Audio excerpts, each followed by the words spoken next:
Hello, this is the podcast from the international research platform SIMM, with reports and interviews from across the world on the role music can play in social and community programs. I am Lucas Perron.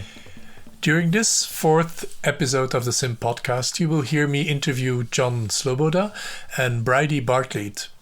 I will be discussing with them about the upcoming symposium sessions they will be chairing on research on multicultural, social and community projects. You will be able to find out more about their work by clicking on the links to their names in the short text presenting this episode online. Many examples of participatory music projects may make us dream of a different world. Not that we should expect music to come and save the world or solve some of the complicated problems our world is confronted with, but still, I personally think that such projects, which are lately more and more being developed in different parts of our world, can at least be seen as interesting blueprints and models to learn from. Social and community music projects are often seriously trying to come to an understanding of the very different worlds participants may come from. In many cases, such initiatives also try to create a reality which is formed, composed, as we say in music, out of different musical realities. This is for sure not something simple to bring about. It takes a lot of time to master music instruments and also to master repertoires not all participants in such projects know. In this context, Colombian anthropologist Arturo Escobar recently introduced the term of pluriversity. The notion pluriversity fits such composed realities better than diversity. Because when hearing the term pluriverse, it makes you think of a multitude of realities at different levels and perspectives of our world, economic, social and cultural. And if we dream to develop our world into a world which is composed of a multiversity of worlds, a world lacking uniformity, then we need bridge builders who are talented, experienced and capable to weave relations between people and of different classes, gender, race and culture. Such bridge builders can help us design and compose a future in which many worlds fit and in which we have learned to live with and within difference. Xenophobia, racism and anti-Semitism are for sure realities we come across in most of our societies, but so does a growing understanding that a diversified composition of society can guarantee its richness and strength. Participatory social music projects represent a field of social practice which is rapidly developing in many countries and which often adopts this perspective of welcoming and embracing a diversity of participants coming from very different economic, social and cultural backgrounds. John Sloboda is research professor at the Guildhall School of Music and Drama in London, and he's founding president of the international research platform SIMM. Hi John, on the 9th of February you will be chairing a session during the International Symposium which is focusing on intercultural social and community music projects. When I look at the abstracts of the presentations of research we will be hearing, I can see that it's really about very different projects and contexts developed in also very different parts of our world. I wonder what are some of the topics that you would like to be able to treat during the panel discussion you will chair? Well, yes, indeed. The papers in this session are very varied, and although they all have an intercultural aspect, the intercultural aspects are quite different. And that caused me to think a little bit about the different types of intercultural activity which could be in the mix, and it's quite complex. One type of intercultural activity would be when two different cultures that are somehow coexisting in the same place are encouraged to do music together. And I'm thinking of some very well-known and perhaps less well-known projects, for example, in Israel-Palestine, where Israelis and Palestinians come together and make music together. Outside of the Middle East, yeah. Yes, exactly. And that's a very direct kind of intercultural. It's what one might think of automatically. But I'm also thinking that there are more subtle forms of intercultural relationship. For example, I know some SIMM practitioners who are doing what we call intergenerational music making, where they are working with people of the same nationality, the same ethnicity, even maybe long-standing residents of the same town, but they are bringing older people together, maybe people who are in residential care, with younger people, maybe children or young adults. And these are quite different cultures also, and there are issues and challenges with bringing even younger and older people together in the same music making activity. So intercultural actually could be conceived in a very broad way, and perhaps quite a lot of SIMM projects are actually in that sense intercultural. It is also asking really very particular talents from the musicians who are involved in facilitating such projects. Absolutely, and that creates another cultural divide, because normally the participants in SIMM projects are not trained musicians, or they have very specific backgrounds in music, and the facilitators are quite often conservatoire-trained music professionals who are therefore coming from a quite different occupational culture to the people they're working with.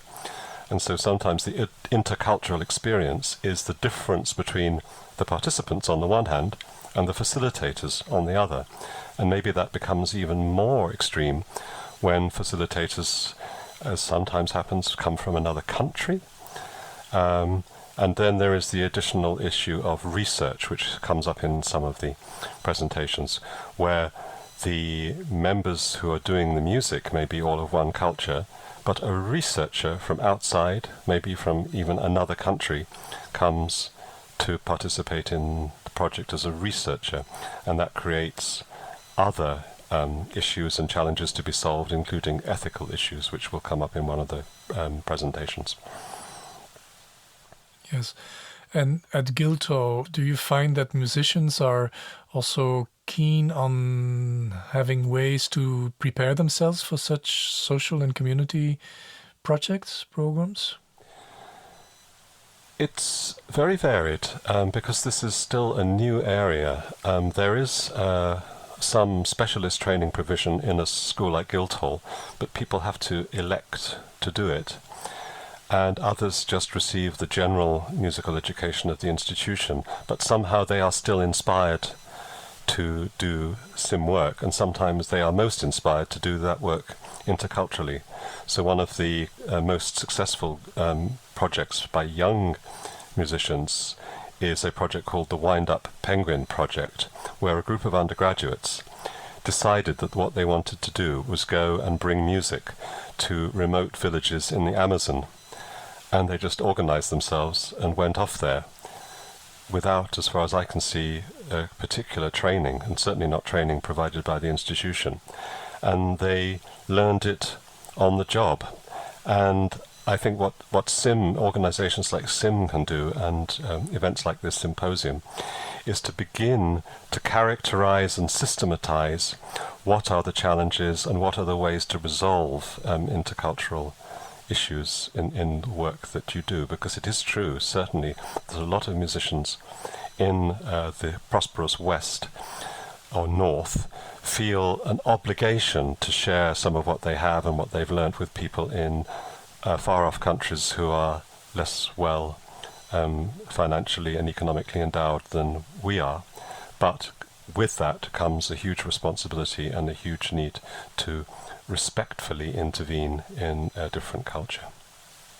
And John, do you think of any other topic or question or concern that you hope to be able to treat with the presenters of research during the session on the 9th of February?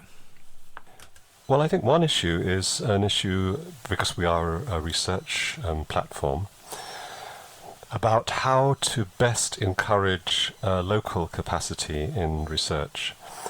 Quite a lot of the research is intercultural, and in fact in the presentation I made at the symposium in 2019 in Colombia, I noticed that there was quite a high proportion of the research projects where the researcher was located in a university and in a country outside the country where the project was. But when one looked a little bit closer at that, in quite a lot of the cases it was a person from the country where the project was taking place going outside the country to get a doctorate or to enhance their research skills so that they could bring those skills back to the country concerned.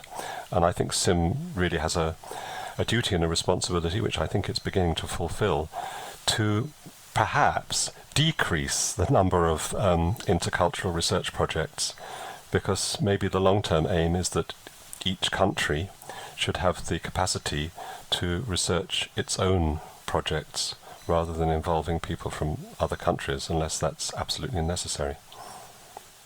But it's interesting that during this symposium we ended up with having two separate sessions on intercultural, knowing well that this covers a very broad sphere of questions and practice and research. And Bridie Leigh Bartlett, who is taking over the presidency of SIMM from you now, she will chair the second session on the 16th of February on intercultural social projects and from very different countries, and so we will have a broad spectrum, I think, of different questions and projects discussed during this symposium.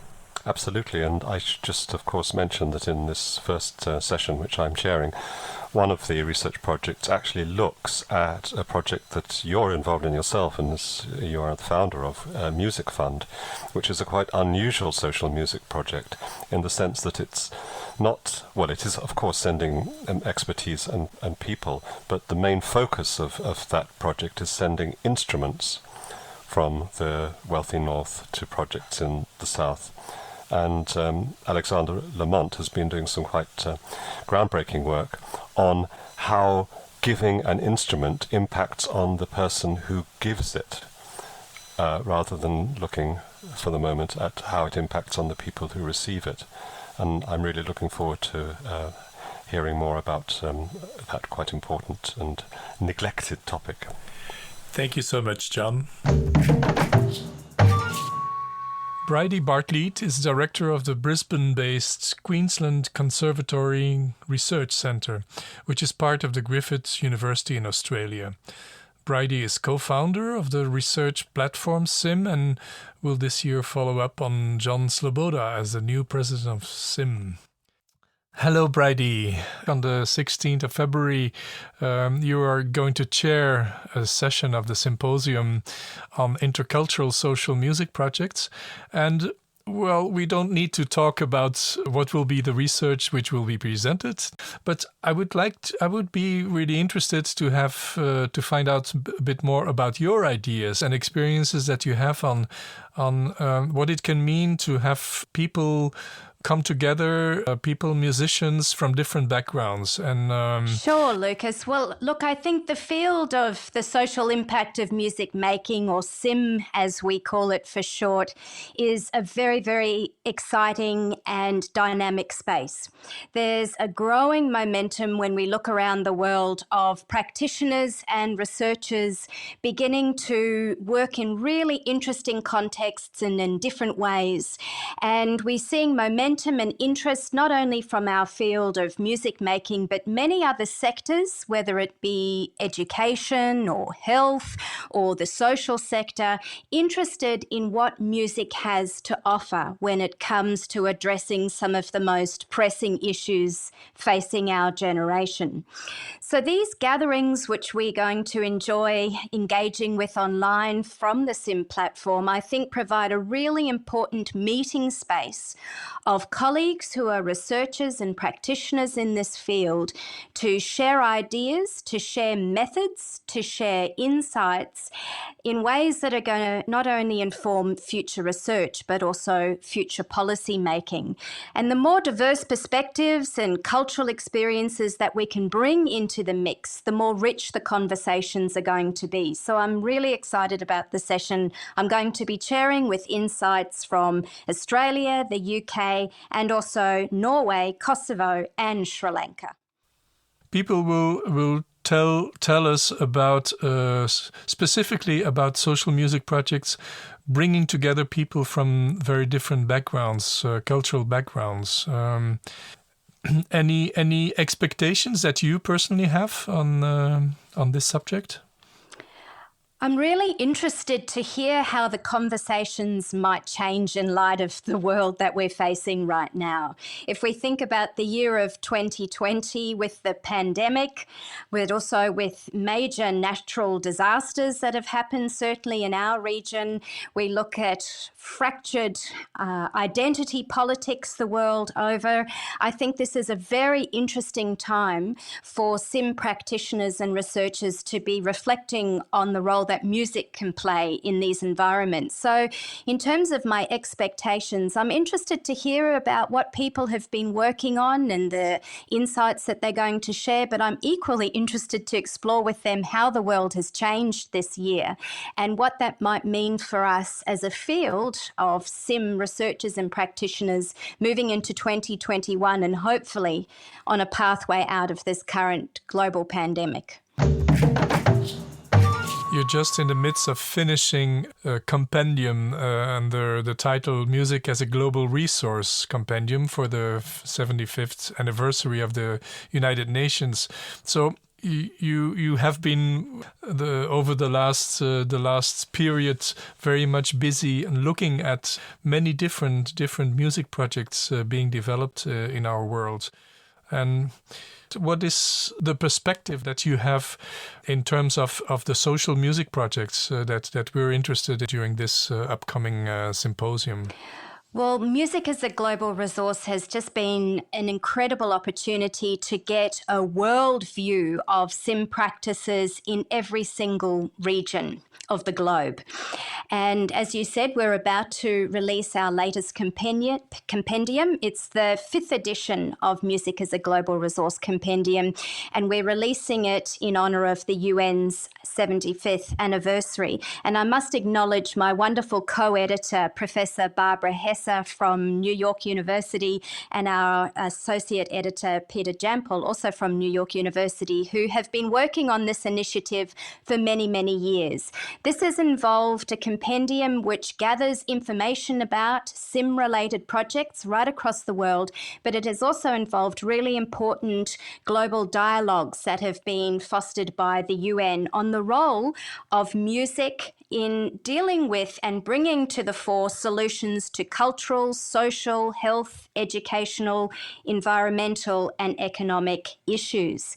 What's really interesting about this process is we have looked at how all of these SIMM-related projects map onto the United Nations Sustainable Development Goals.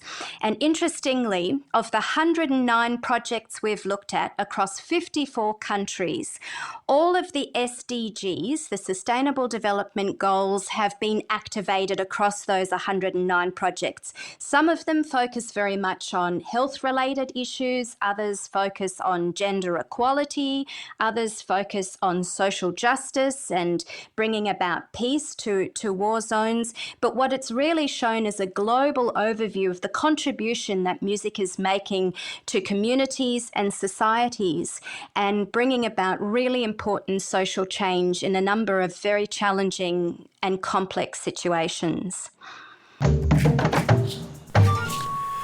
Bridie, as you know, we are now actively involved in developing a comparative research on what motivates musicians to want to be involved in social and community music programs. We also, in the nearby future, hope to play a role in helping to set up a similar comparative international research on music programs in detention. What do you think of this? I think there's a real opportunity here for us to develop more and more comparative studies. And I think that those comparative studies will help us actually advance our field further. I think the one thing I've observed over many years of doing this kind of research is that it's highly fragmented, and people are often reinventing the wheel or moving in isolated circles and thinking that they're the only ones doing the work that they're doing. And I think there's a really wonderful opportunity for us to connect those people who are working in this space and join research and look at ways in which things are manifesting differently in different cultural contexts. So absolutely, there's certainly scope for more of this international comparative research to happen more and more. The magazine Musica e Scienziae asked SIMM to prepare a special issue which will be released this coming June, and which you and I are now in the midst of editing. Can you tell us a bit about this? I think what we can say is that the special issue makes a major contribution towards advancing current discussions in the field of SIMM. And what a wonderful feature of the special issue is that it brings together social impact projects from really diverse contexts, from detention centres to traditional music festivals, also culturally diverse communities and war-affected cities, but also some of the papers look at impoverished and violence-stricken urban neighbourhoods. And what I like so much about this special issue is that so many of the practitioners are researchers, and so they speak from a particular lens where they can talk with real authority and credibility about the intentions of the programs and their creative processes, as well as the outcomes that they themselves have observed through the music making itself. So I think it will also offer people some inspiration when it comes to different methodologies being used around the world. So I hope people enjoy reading it when it's eventually released. Thank you, Bridie. The next episode of the SIMM-podcast will introduce the last sessions of the 5th International Symposium, and we will then interest ourselves in research on social and community music programs in the Global South. You can follow us online and also inform yourself on the activities of the SIMM platform by visiting our website and Facebook page. You can also get in touch with us by sending us an email to info@simplatform.eu. This podcast will, after March, be less frequently broadcast, but at least once a month. SIMM is the initiative of scholars and practitioners from 7 different countries and 4 different continents who felt the growing need to find ways to bring together people interested in developing research on the possible role music can play in social and community music programs. Sound engineer and co-editor of this episode of the SIMM-podcast is musician Mariusz Radwanski. Please visit our website at SIMM-platform.eu.